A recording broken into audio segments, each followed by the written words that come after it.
En ficha de identificación tenemos a un masculino de 22 años, originario y residente de Monterrey, Nuevo León, estado civil soltero, escolaridad primaria, es desempleado y religión católico. En antecedentes heredofamiliares, cuenta con antecedente de una tía materna con antecedente de cáncer de mama a los 45 años, primo materno con leucemia no especificada a los 3 años y un tío paterno con cáncer del sistema nervioso central no especificado a los 24 años.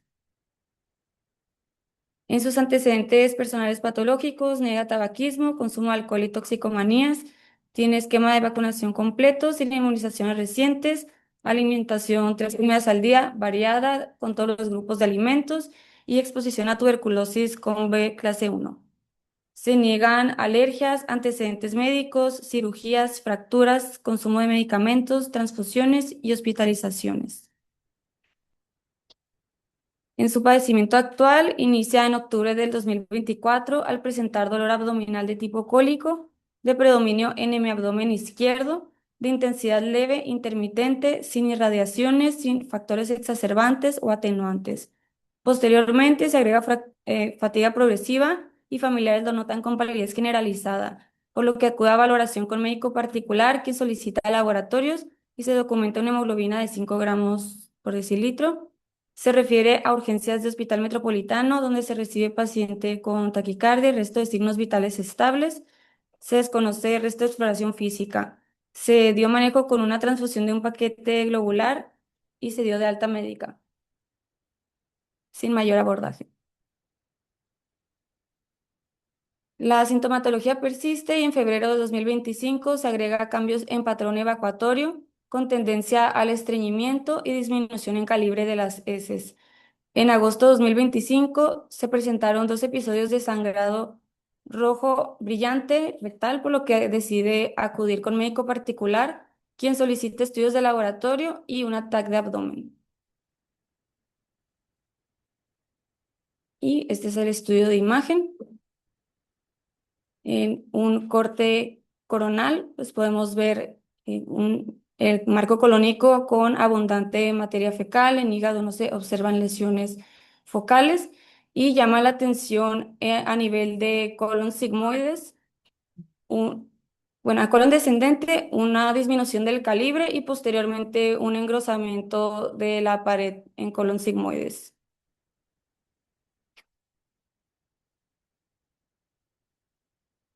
Y pues los hallazgos comentados.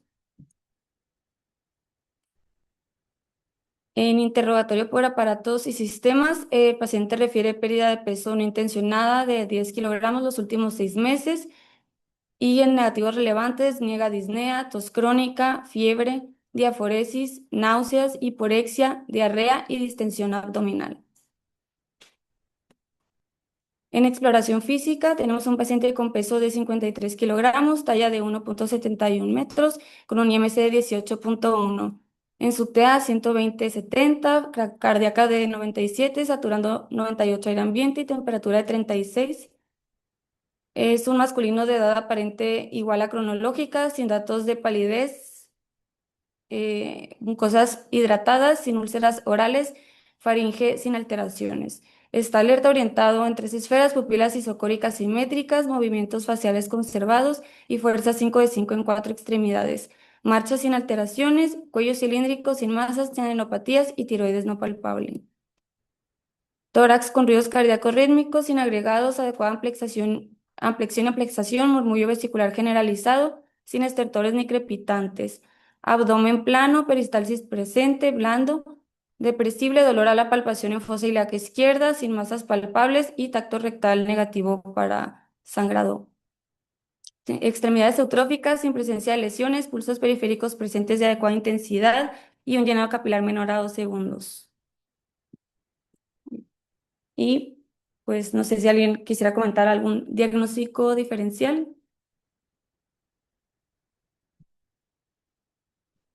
hasta este punto. Bueno, pues tenemos un paciente que tiene anemia y síntomas gastrointestinales con sangrado. Esos serían algunos de los diagnósticos diferenciales: enfermedad inflamatoria intestinal, enfermedad celíaca, angiodisplasias, enfermedad hemorroidal y cáncer colorectal de inicio temprano. Posterior a los hallazgos en ATAC, se refirió al paciente al servicio de gastroenterología, donde se realizó una colonoscopia el 17 de agosto del 2025. Con los siguientes hallazgos, se vio una tumoración a nivel de colon descendente y sigmoides de la unión de colon descendente con sigmoides, perdón, de aspecto neoplásico con estenosis no franqueable y se hizo toma de biopsia. Y pues podemos observar en las imágenes la alteración de la anatomía y una estrechez en la luz del colon. Posterior a dichos hallazgos, fue referido a servicio de oncología para continuar con abordaje y manejo con un diagnóstico preliminar de adenocarcinoma de colon sigmoides en etapa clínica pues todavía no clasificable. Dentro de abordaje con estudio de imagen no contrastado, se identifica sin involucro de enfermedad nodal ni a distancia, sin embargo se solicita una TAC toracoabdominal contrastada para complementar su estadificación. Se refiere a cirugía oncológica para manejo quirúrgico inicial y se solicita determinación de inestabilidad microsatelital como parte de abordaje complementario.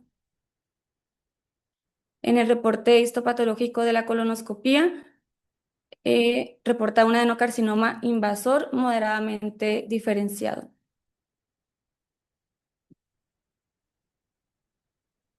Y esta es la siguiente TAC, donde pues ya vemos el tumor ya conocido a nivel de colon descendente, unión con colon sigmoides.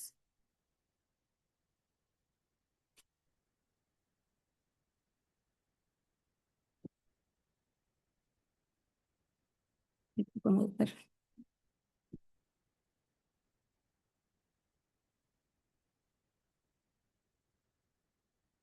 Y bueno, pues en el reporte de la TAC contrastada, pues no se evidencian lesiones en pulmones sugestivas de malignidad, solamente atelectasias bilaterales.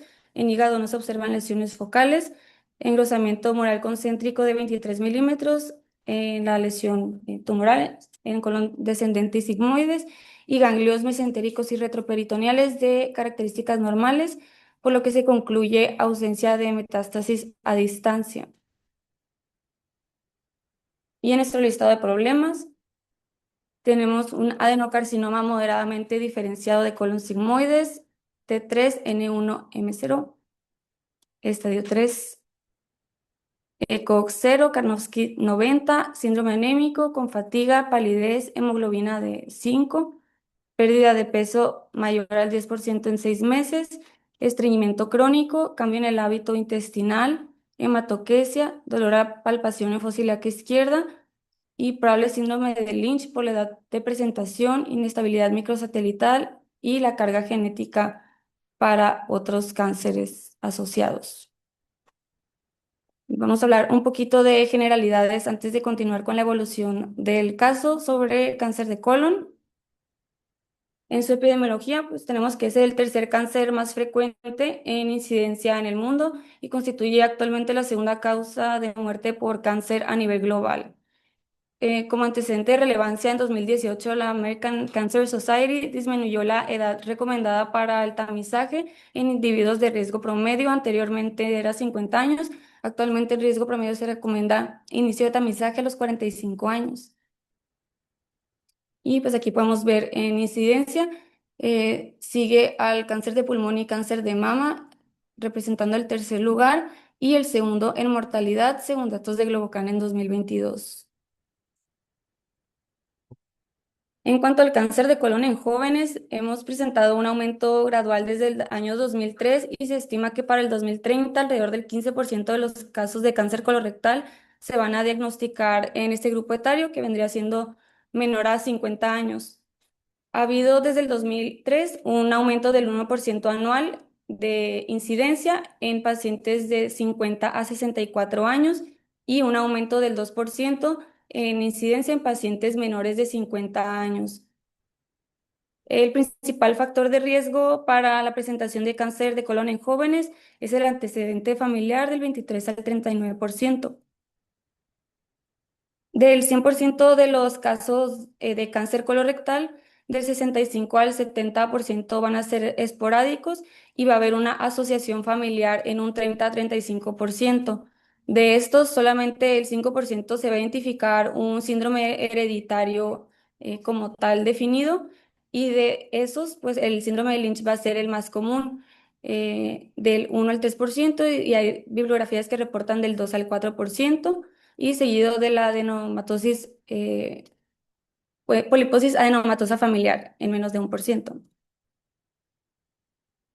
La importancia del paciente: se encuentran en etapa clínica 4 al momento del diagnóstico, y posterior a la cirugía hay una recurrencia del 50% en pacientes que tienen enfermedad ganglionar y del 25% en etapas tumorales avanzadas sin enfermedad ganglionar. En cuanto a los factores de riesgo modificables, tenemos el consumo de tabaco, alcohol, sedentarismo, obesidad, una dieta baja en fibra, consumo de carnes rojas y carnes procesadas, deficiencia de vitamina D y la diabetes mellitus.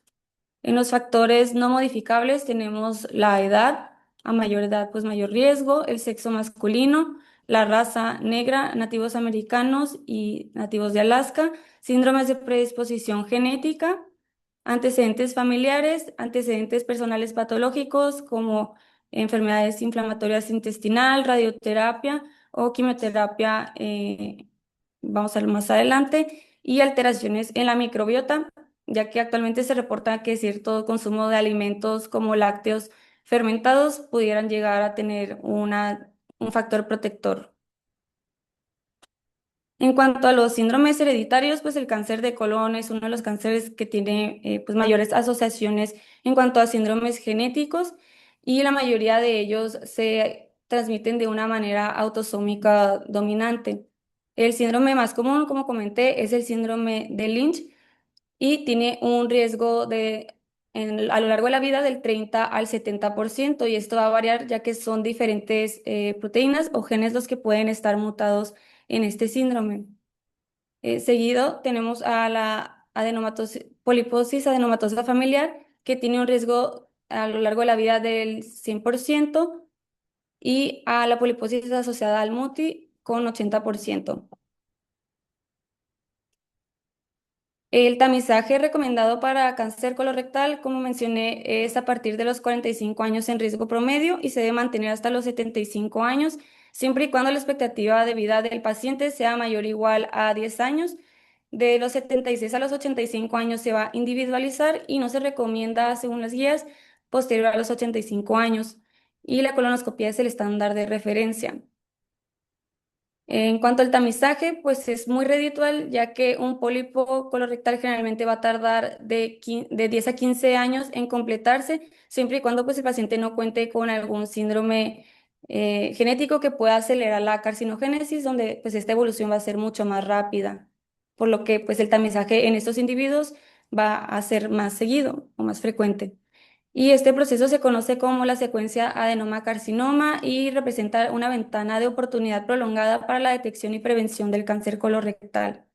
En cuanto a las estrategias de tamizaje, tenemos a las pruebas fecales, donde está el guayaco, la sangre oculta en heces, la prueba inmunoquímica fecal y pruebas de nueva generación que detectan DNA y RNA fecal asociado al tumor, así como las pruebas estructurales, que estas pues son las preferidas o tienen mayor sensibilidad y especificidad, que son la colonoscopia, la rectosigmoidoscopia flexible y la TAC, y las pruebas séricas, que estas únicamente son recomendadas en pacientes que rechacen cualquier otra estrategia de tamizaje. En cuanto a su importancia, la supervivencia a 5 años de enfermedad localizada es del 91%, sin embargo disminuye a 73% en enfermedad regional y a 14% en enfermedad metastásica. En cuanto a las pruebas fecales, estas aplican solo para pacientes con riesgo promedio y se deben de realizar de manera anual. Algún resultado positivo en cualquiera de estas pruebas fecales requiere una realización de colonoscopía, y debe ser idealmente pues, lo antes posible, pero antes de los 9 meses siguientes al hallazgo. La prueba de guayaco detecta la actividad de peroxidasa del grupo hemo y requiere 3 muestras fecales consecutivas y algunas limitaciones de esto es que debemos de hacer una restricción dietética previa, incluyendo evitar carnes rojas, algunos vegetales y dosis altas de vitamina C, así como aspirina y ANS. En cuanto a otros medicamentos, actualmente no se reporta en la evidencia que los IVPs tengan un impacto significativo en alterar las pruebas de guayaco o sus resultados. La prueba inmunoquímica fecal va a detectar la hemoglobina humana mediante anticuerpos específicos. Va a requerir solamente una muestra fecal y esta no va a precisar de restricciones dietéticas, ya que tiene una especificidad para la hemoglobina humana. Y dentro de las pruebas fecales va a ser la de elección. Dentro de las pruebas nuevas está la prueba de ADN multiblanco, aprobada por la FDA y pues comercialmente se conoce como Cologuard Plus. Su intervalo es más prolongado, se realiza cada 3 años y esta va a combinar la detección de sangre oculta con biomarcadores moleculares que se asocian a carcinogénesis colorectal como mutaciones, metilación aberrante y ADN tumoral exfoliado. En sus ventajas, pues tiene mayor sensibilidad, es no invasivo, pero va a tener menor especificidad y un mayor costo. Por lo tanto, los falsos positivos nos van a llevar a colonoscopías innecesarias y la prueba de ARN multiblanco. Esta va a analizar ARN mensajero derivado de las células neoplásicas exfoliadas y también combinado con la sangre oculta en heces. Las ventajas de estas pruebas es que detectan cambios biológicos antes de que aparezca el sangrado y va a tener mayor sensibilidad para lesiones precancerosas avanzadas respecto a una prueba inmunoquímica. Y las desventajas es la disponibilidad limitada, alto costo y todavía está en proceso de validación esta prueba. En cuanto a las pruebas estructurales, pues la colonoscopia, que es nuestro estándar de referencia y va a estar indicada para el tamizaje en todos los individuos de riesgo alto, que más adelante vamos a ver cuáles son, en caso de cualquier otra prueba de tamizaje positiva y en caso de síntomas de alarma. Sus ventajas es la sensibilidad y especificidad que evalúa todo el colon y que es diagnóstica y terapéutica, permitiendo una polipectomía y toma de biopsia de las lesiones en el mismo tiempo. Y sus desventajas es que es invasiva, requiere preparación intestinal, sedación y el riesgo de perforación, pero pues muy bajo, de 0,05 al 0,1% y sangrado. Y pues el costo. En cuanto a los signos y síntomas de alarma que nos deben hacer, solicitar alguna colonoscopia es la presencia de sangrado rectal, anemia por deficiencia de hierro, dolor abdominal, pérdida de peso, cambios en el hábito intestinal y antecedente de hemorroides sin cese de sangrado posterior a tratamiento. La rectosigmoidoscopia flexible es otra estrategia de tamizaje estructural. Su intervalo va a ser un poco más frecuente, cada 5 años. En la colonoscopia es cada 10 años, en caso de no tener lesiones de alto riesgo, que más adelante vamos a mencionar. Y es menos invasiva, generalmente no requiere sedación, tiene menor costo, pero solamente evalúa el colon distal. Y en caso de ser positiva, pues va a requerir una colonoscopia de igual manera. Y les dejé aquí una tabla con la periodicidad y sensibilidad y especificidad de las diferentes estrategias de tamizaje. Y pues como podemos ver, las que son pruebas de heces van a tener menor sensibilidad y van a ser de utilidad principal en neoplasias avanzadas.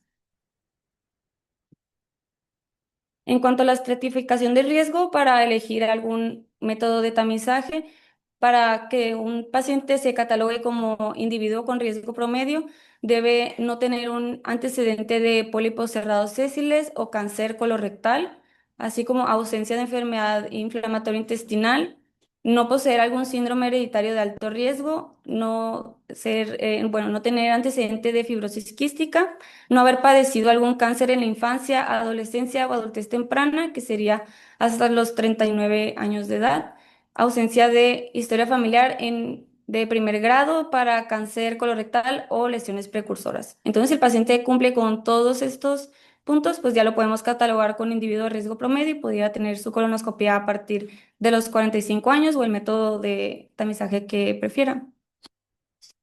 En cuanto al seguimiento de un paciente con riesgo promedio, pues la colonoscopía, en caso de que fuera negativa, se hace cada 10 años y en caso de que haya algún pólipo o alguna lesión, pues hay que clasificarlo en cuanto a tamaño y a sus características. Un pólipo de bajo riesgo va a ser aquel que tiene un tamaño menor a 1 centímetro y también que sean menos de 3 lesiones. En cuanto a adenomas, pólipos cerrados sésiles o lesiones cerradas sésiles. Y pues en la sigmoidoscopía flexible, pues igual se va a retirar el pólipo, pero tiene que hacerse una colonoscopia lo antes posible. Y bueno, en cuanto a la colonoscopía, pues términos generales, cuando hablamos de cáncer de colon, un pólipo va a ser aquella lesión que protruye de la mucosa al lumen con un tamaño mayor o igual de 2,5 milímetros. Va a ser de riesgo bajo cuando las lesiones sean sésiles y sean en cantidad de 1 a 2 y su tamaño menor a 1, y riesgo alto cuando presentemos mayor o igual a 3 lesiones o cualquier lesión mayor a 1 centímetro. Y el tamaño del pólipo es el predictor más importante para presentar displasia de alto grado. También en el reporte histopatológico, características de riesgo van a ser histología vellosa o tubulovellosa, van a tener un mayor potencial maligno que los adenomas tubulares, y la displasia de alto grado, pues que va a ser un marcador crítico de riesgo aumentado para neoplasia, así como los pólipos cerrados sésiles que representan el 30% de los cánceres colorectales, especialmente si se localizan en colon próximo. Y pues sería el seguimiento de pacientes que opten por algún tamizaje que no sea colonoscopía, pues las pruebas de heces que se deben de hacer, las clásicas del guayaco y la inmunoquímica de manera anual, y las pruebas de nueva generación cada 3 años. En caso de un resultado positivo, hacer colonoscopía.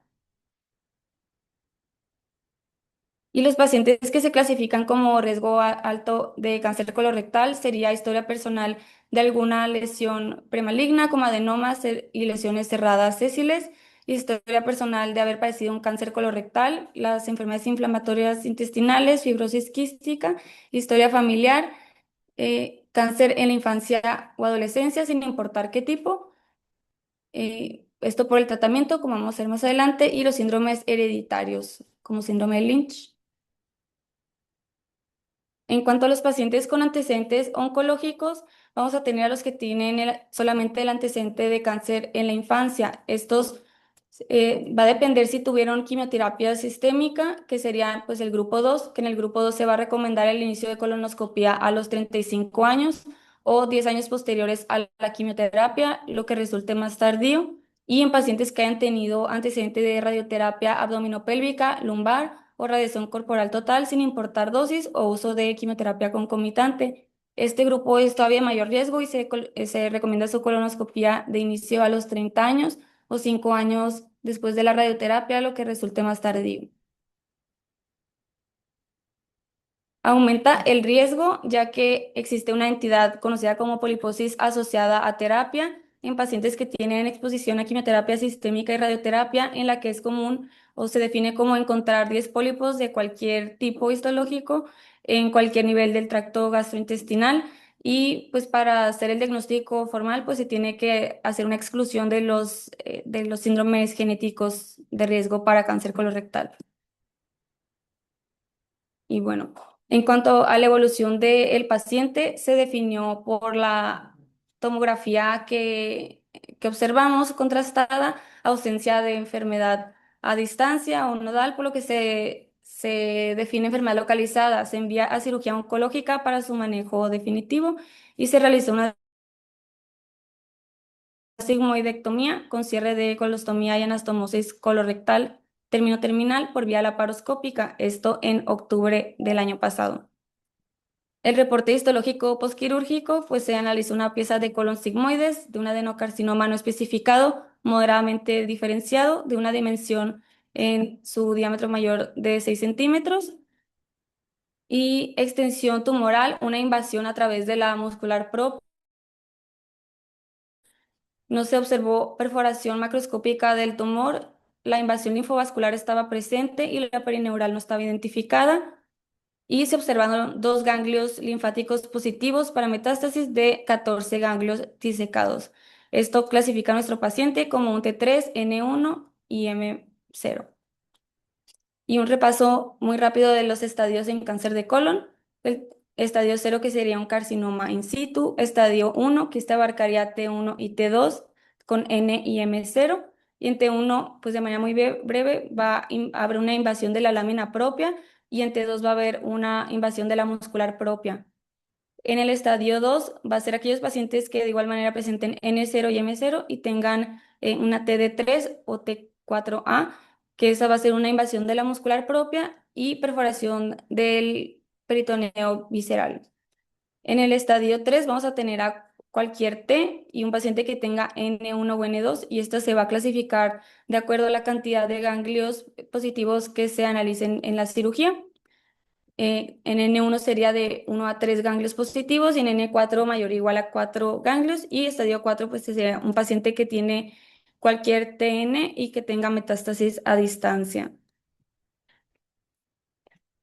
Recordando nuestro caso, pues tenemos un paciente masculino de 22 años que fue diagnosticado con cáncer de colon, por lo que esto pues es muy sugestivo de que padezca un síndrome hereditario que lo predisponga. Actualmente a todos los pacientes menores de 50 años que se diagnostiquen con cáncer de colon se recomienda un tamizaje para inestabilidad microsatelital, que esto sería por síndrome de Lynch.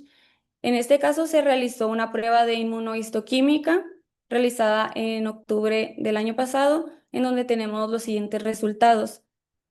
Las proteínas MLH1 estaba inmunoreactiva, la proteína MSH2 estaba negativa, la proteína MSH6 negativa y PMS2 estaba reactiva. En este caso, pues estamos buscando que todas las proteínas estén presentes, ya que estas son proteínas encargadas de hacer correcciones en el DNA, como vamos a ver más adelante, y el paciente no posee dos de estas proteínas en el tejido analizado de su colon.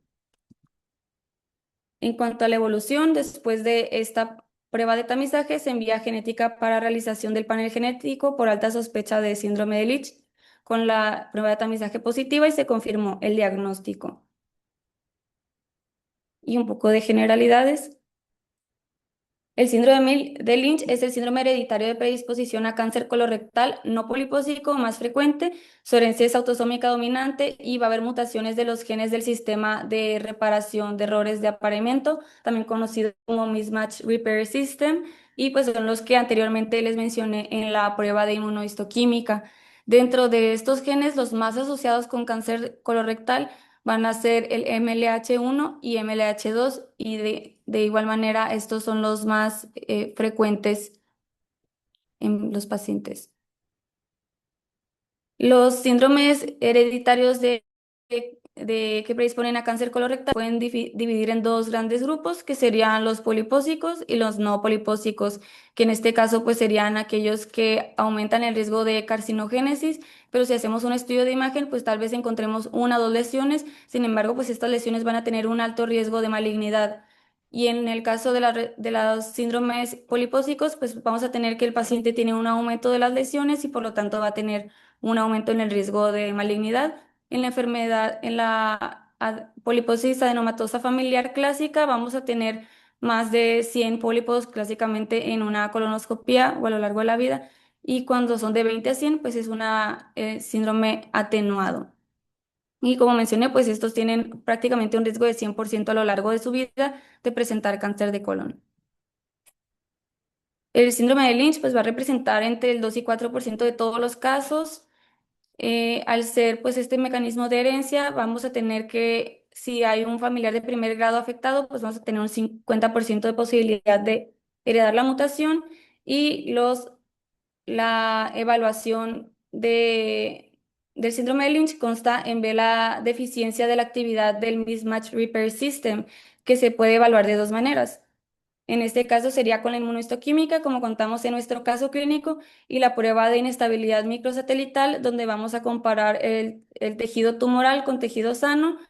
Y pues los microsatélites son estas porciones de ADN que son nucleótidos repetitivos y que hay tendencia pues a crear errores en su transcripción, los cuales son reparados por estas proteínas.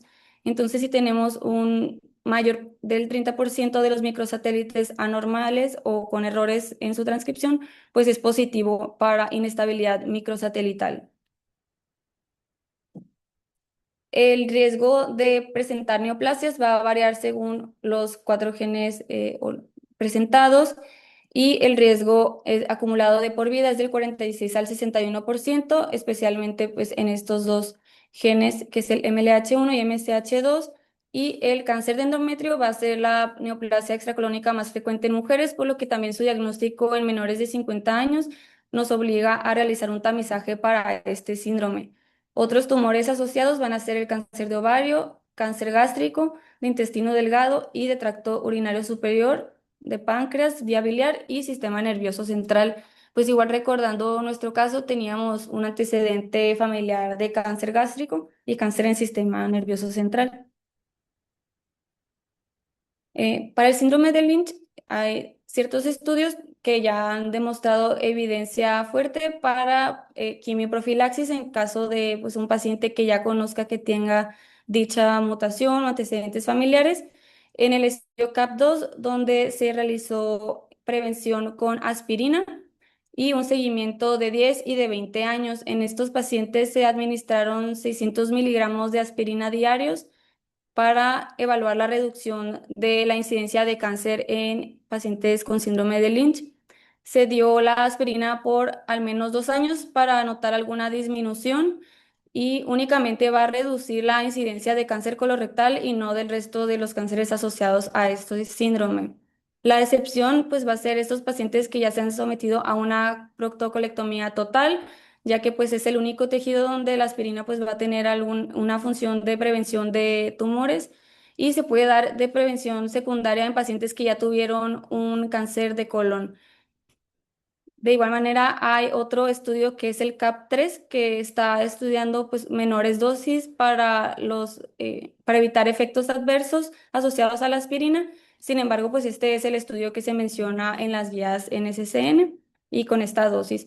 Tras un seguimiento de 10 años, los pacientes que tomaron aspirina tuvieron una reducción del 35% en la incidencia de cáncer colorectal. Y como mencioné, el tratamiento con aspirina fue entre 2 a 4 años. Los pacientes que solamente tomaron 2 años, no se reporta que haya sido por presentar efectos adversos que han suspendido esta terapia, sino que pues simplemente pues ya no formaron parte del estudio y no se tuvo un mayor seguimiento. En cuanto al tamizaje con colonoscopia en síndrome de Lynch, sería iniciar a los 20 a 25 años o de 2 a 5 años previos al antecedente más temprano de cáncer colorectal y realizarlo de manera anual o cada 2 años. Y pues como comentaba, el tamizaje para síndrome de Lynch sería en todos los pacientes con cáncer de colon, no únicamente en pacientes jóvenes.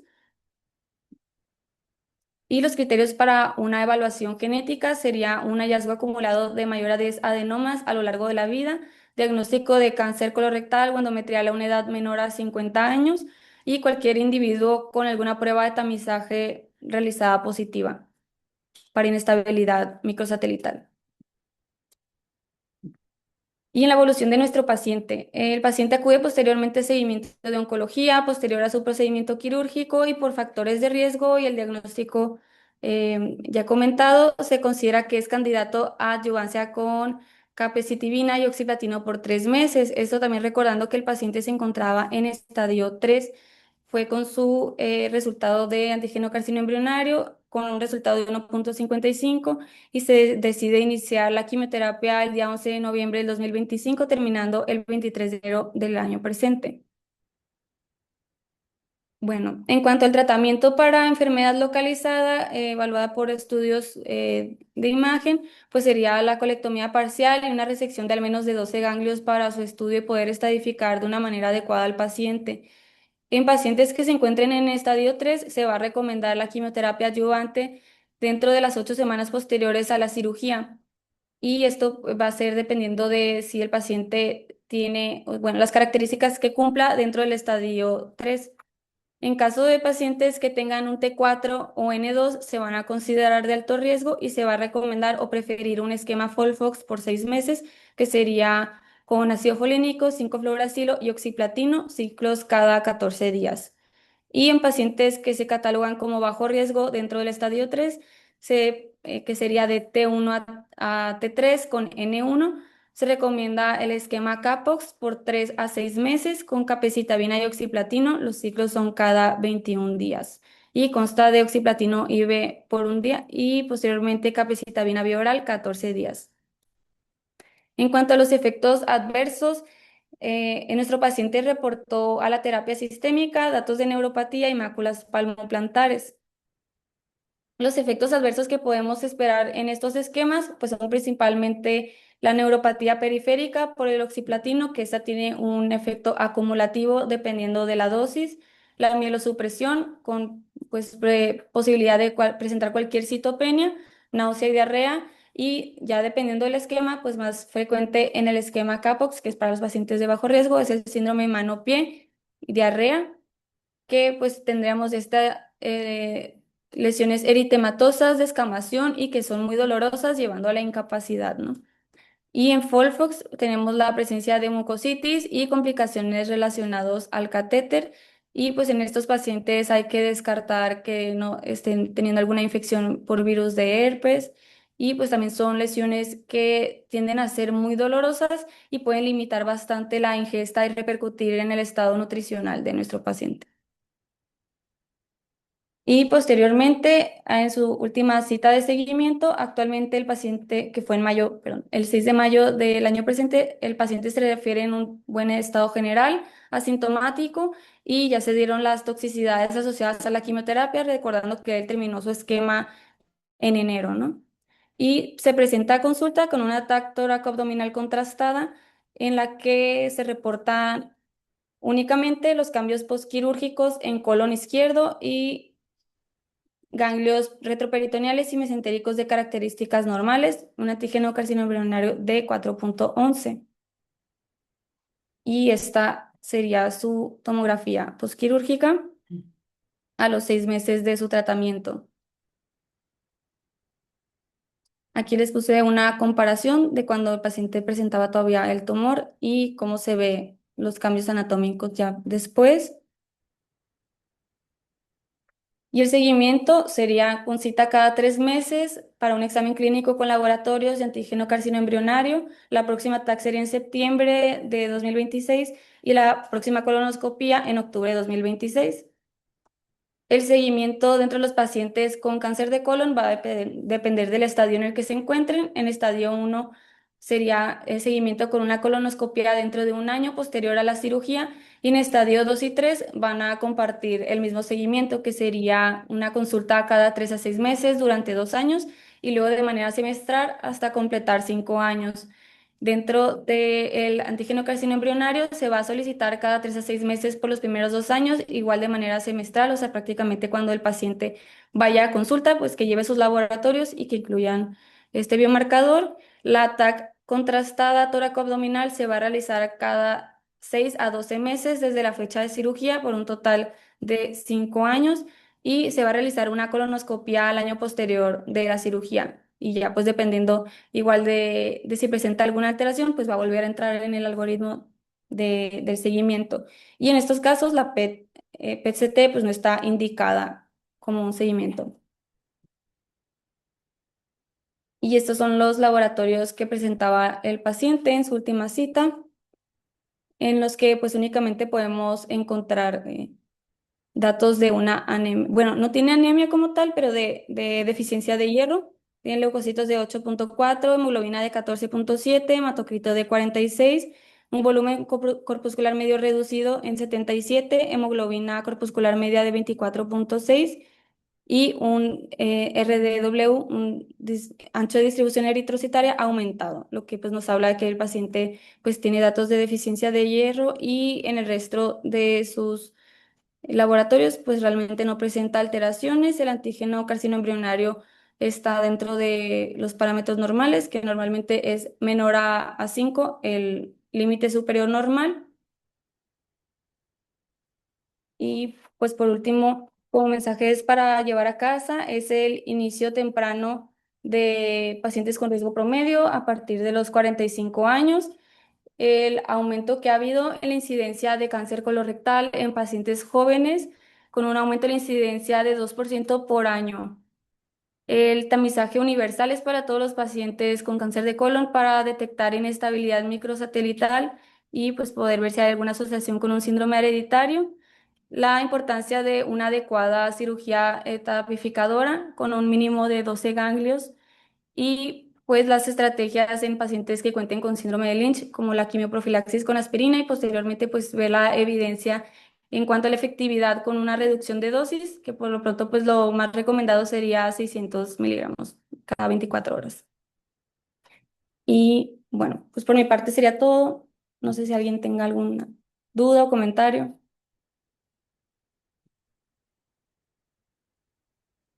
Pues yo solo felicitarte, o sea, la verdad creo que hiciste una buena revisión en cuanto a, pues, de forma general lo que nos sirve a nosotros para como internistas, ¿verdad? Porque uno pues ya es un poco más especializado. Entonces creo que en este caso la relevancia es más que nada que es un paciente joven que pues debutó con un cáncer de colon, que es algo que no vemos normalmente. Entonces creo que nos sirve a nosotros el tomar en cuenta pues, los signos de alarma, ¿no? La pérdida de peso, el sangrado que tuvo, la anemia y pues, la detección oportuna. O sea, que el paciente se ha tardado tiempo en atenderse, pero se detectó de forma oportuna con colonoscopia y se le pudo dar un manejo a tiempo. Entonces, pues muy bien. Así es, pues fue como un periodo de un año en lo que el paciente debutó con su síndrome anémico y que se le hizo un abordaje apropiado. Sí, más allá del tema de, de los sistemas de quimioterapia y todo lo que corresponde a su especialidad, pues el abordaje de los diagnósticos sindromáticos, aunque todavía no hay un diagnóstico etiológico, Ujú. ¿verdad? Y muy importante el interrogatorio. Siendo alguien joven, interrogar muy importante pues que no tenga antecedentes de heredofamiliares, ¿verdad? De cáncer de colon o de alguna otra neoplasia.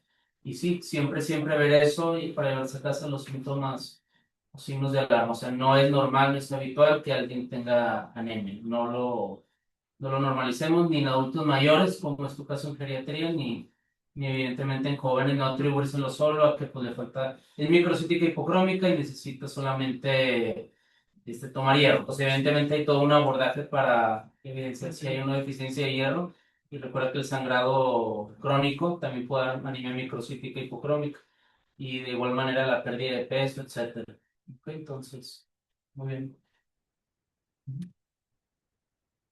Sí, sí, sí. Gracias. La doctora Michelle quiera Comentar. Doctora Michelle, no sé si esté por ahí y tenga algo que aportar a la sesión. Sí, buenos días. Primero que nada, muchas felicidades, Aira. Sí, es un caso pues distinto a lo que a lo mejor suelen ver ustedes de pues esperar lo que en una persona más grande, 50 años, o sea, como que un cuadro pues mucho más pues sugestivo, ¿no? Que en comparación de alguien de menos de 25 30 años, que son casos que realmente ya nos están llegando mucho ni siquiera asociados a síndromes genéticos, o sea, ya casos esporádicos nos ha tocado ver gente aquí de 20, 25 años, 30 años que llegan ya metastásicos porque justamente nadie sospecha de este tipo de enfermedades en pacientes jóvenes. Entonces es bien importante que, como dicen los doctores, hagan un buen interrogatorio, una buena semiología de todos los síntomas y sobre todo enfocarse mucho en la historia familiar. O sea, en estos casos cuando recién nos tocó ver a este paciente, nos llegó con desafortunadamente una historia incompleta de que todos dieron por sentado que no tenía ningún antecedente familiar, o sea, referido de los médicos externos que lo vieron en otros hospitales. Y ya cuando nosotros lo interrogamos fue cuando vimos todo este antecedente de múltiples neoplasias y que no solamente es para tomarlo en cuenta de que, bueno, pues probablemente sea un síndrome de Lynch, o sea, también hay que valorar al resto de la familia, en de que, bueno, si tienes tú hermanos o algo, pues también buscar la asesoría genética, porque pues no nada más va a ser el tamizaje de otros tipos de tumores en el paciente que estamos viendo, pero también en su familia. Entonces, porque también hay que empezar desde los 30, 35 años con tamizaje para cáncer de endometrio, cáncer de páncreas, cáncer gástrico. O sea, son muchas cosas que se tienen que tomar en cuenta y que, pues desafortunadamente en México muchas veces se nos pasa por alto. A lo mejor no tenemos infraestructura, la cultura de pedirle a la gente que se haga pues sus tamizajes de forma adecuada.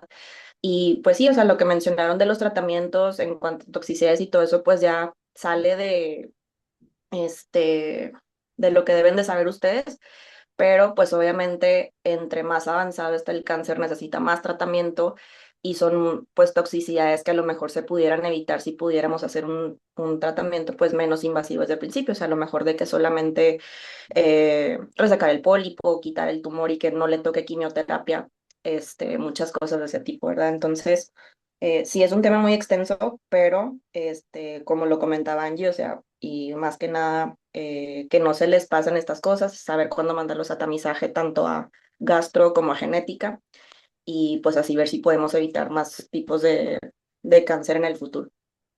Y ya. Muchas gracias, doctora. Si nadie más tiene algún comentario.